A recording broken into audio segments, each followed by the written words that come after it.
Good morning, all you folks out there in YouTube land. Thrash Pondo here, and I'm bringing you random joy and merriment. I was going to go out and have coffee on my deck, seeing as we finally got some decent weather up here on the Cod of Cape. But as I was preparing said coffee, this really nasty thunderstorm front situation moved in, and it's a righteous mess out there. Of course, I'm all used to it by now. But rather than let this time go to waste, I decided to give you folks another random, I don't know, host. Certainly not Kellogg's. But anyway, I couldn't decide what to do, so I have thrown something together. And before I give that to you, of course, as you know, I need you to folks to like, subscribe, forward, and everything else that I know you always do every time I ask of you. By the way, today's I'm going to give you a special rendition of my top 10 best dad jokes in captivity. What I've done is I've gone around and I've collected up a bunch of them that I've written but never actually used. And I don't know why I haven't used them. They seem perfectly harmless to me. But I must confess, some of them were written a while ago and therefore may seem slightly culturally insensitive today. And as always, I shall read them to you in no particular order. Number 10. Travis Kelsey, Patrick Mahomes, and Harrison Butker walk into a bar when. I think I'm just going to skip that one altogether. I did say I wrote these a while ago. Anyway, number 9. AOC and. No, I won't read that one either. Okay, what do the state of. Let's skip that one. How can you tell the difference between.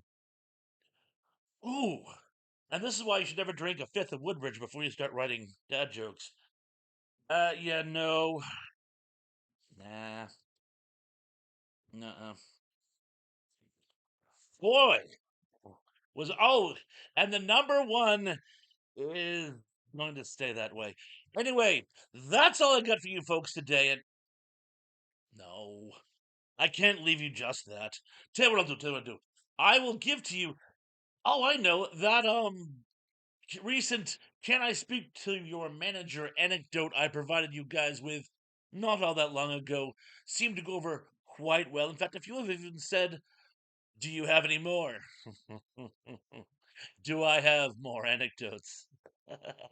Yes, I've compiled quite a bit of them, and rather than again, it's so structured, just reading them straight forward. When it's much more fun to give them as a campfire story. So I shall regale you with another one of my "Can I Speak to Your Manager" anecdotes, and this is a good one.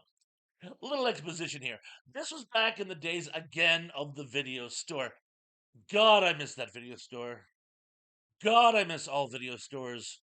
God, do I miss sell through media. But again, changing times. But anyway, this was at the time when I worked at the store, which sold movies you could take home and watch on your various technologies. And one of the services that we offered was if we didn't have something in stock, you could order it. And we would get it for you. And you would come in and pay for it and go home and be happy.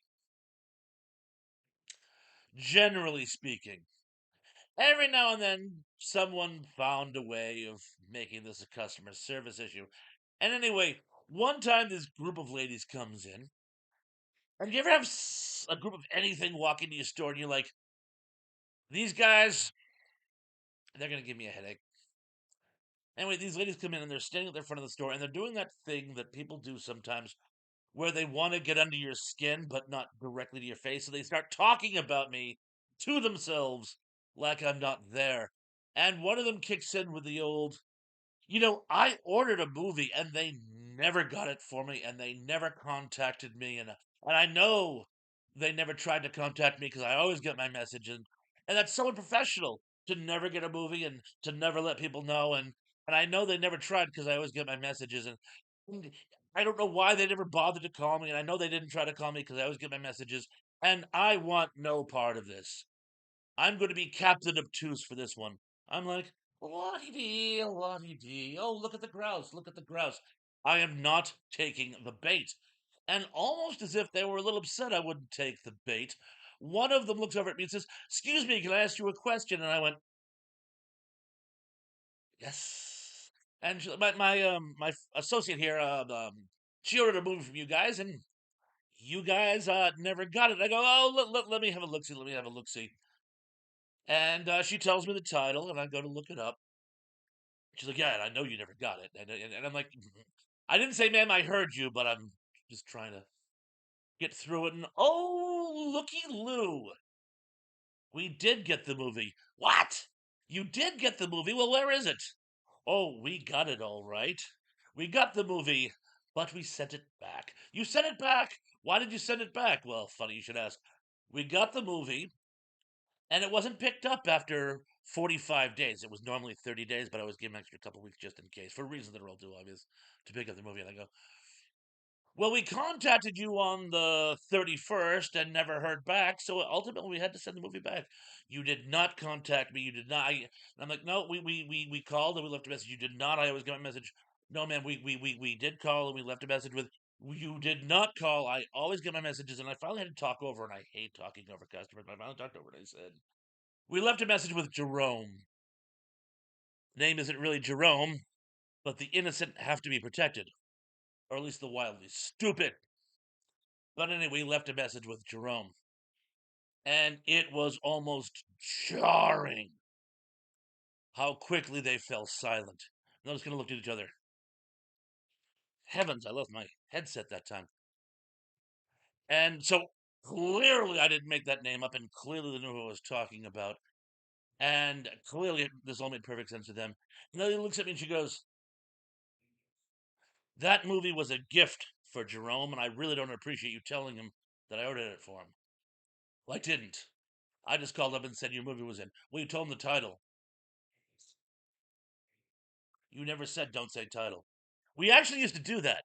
If a movie was a gift for somebody, we would write "don't say title." Sometime we would even leave the title portion blank so the employee couldn't say that if they wanted to. On at least one occasion, I wrote "none of your damn business," so as the person would in no way find out the name of the movie that was ordered. Of course, you could have just looked at the box, but that's another story. But anyway, I finally talked over the woman, and I said, again, and I said, "You didn't say don't say title." And she goes, "Well, you should have known." And I explained to her how, in cases where we're not supposed to say title, we write on it "don't say title." So we had no special instructions. "Well, you should have known." "Man, we told you we were going to call up until your movie was in. Naturally, we would say the title. So I didn't know, you should have known." I'm like, is there a history of codependency in your family, ma'am? Is it possible we're somehow related? But anyway, enough of this Michigots. Finally, the woman who actually started this whole thing, or at least dragged me into it, said, "Well, you do have the movie now." I went into the sections to pretend to look for it. We didn't have it. I came back and said, "No, we don't." "Well, what can we do now?"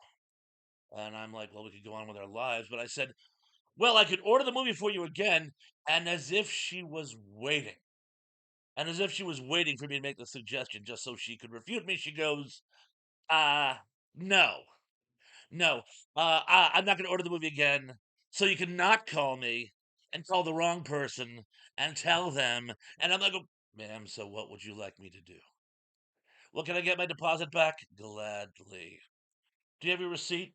"No, of course not." "I don't care. I'll give her the $5 out of my own pocket at this point to get rid of her." So I give her her money, and away she goes into the night. And I'm like, "Well, I'm so glad that's over with." Or so we thought. Next day, I get a phone call. You'll never guess who called. It was Jerome. Yes, the mumser who had started this whole disaster in the first place. And he calls up and he goes, "Well, I need to explain something to you. You see, I thought you were a telemarketer, and that's why I never passed the message on." And I'm like, wow, a customer taking responsibility for their actions. Wow, who saw that coming? I'm like, well, thank you. No problem. Just as long as you understand that we did everything we were supposed to do. Oh, yes. Well, now we need to make it right. Okay. Well, here's what I want you to do. I want you to, without a deposit, order the movie for me again, and when it comes in, ship it to us at no extra charge. Okay, well, let me take this through in stages. We couldn't order movies without deposit. If you tried to do a special order without the deposit number, it would just ignore it altogether. Second of all, we didn't take credit cards over the phone. That shows how far back this is. We didn't take credit cards over the phone. So he had no way of paying over the phone. And third, I'm not going to spend probably almost as much as the movie cost to ship it to you just so you don't have to come back into the store. No, if you want to come in and order the movie, we'd be happy to get it for you, but that's your only option. Well, you're punishing the wrong person here. And I'm like, I didn't punish anybody. I did everything I was supposed to. It was only when the message system broke down, problems started. And he's like, well, you really should try to make your customers happy. And I go, I did everything I was supposed to. Just as if you guys order another copy, I will happily get it for you again. And he was I don't know if you had this crazy idea that if you complained long enough that I would just like mail them a copy for no money, but I wasn't about to do that for two things. One, it wasn't my fault. Two, I'm not sure I wanted their business anymore. Yeah, I went there. But anyway, he hung up to discuss the matter with the rest of the family, and I never heard from them again. And again, while normally I hate to lose business, in this case, I felt it was for the best. Anyway, that was the end of that anecdote. A couple more things. I'm still working on some other projects. My Thunder the Barbarian cartoon retrospect. My retrospect on the creation of the humanoids. Boy, is that one turning out to be a lot of fun. Um, all kidding aside, I will have another top 10 list of the best dad jokes as soon as I can compile 10 family friendly jokes. And not ones that are threatening or seditious. And a couple of shout outs. I don't have a full 10 list this time. A couple of shout outs. Sister Sarah and My Flock is Everywhere. Congrats on your 1,000 subscriptions. Oh, and I got to give another shout out to Telltale Books. By the way, he's been putting out some amazing material on some amazing old sci-fi and horror books out there, and you guys should all check him out. And don't forget, check out the Entertainment Headquarters.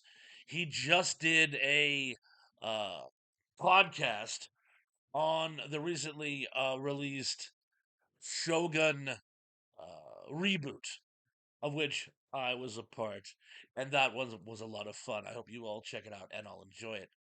But till next time, be good, be safe, be careful, watch out for lightning. I better knock on wood. And peace.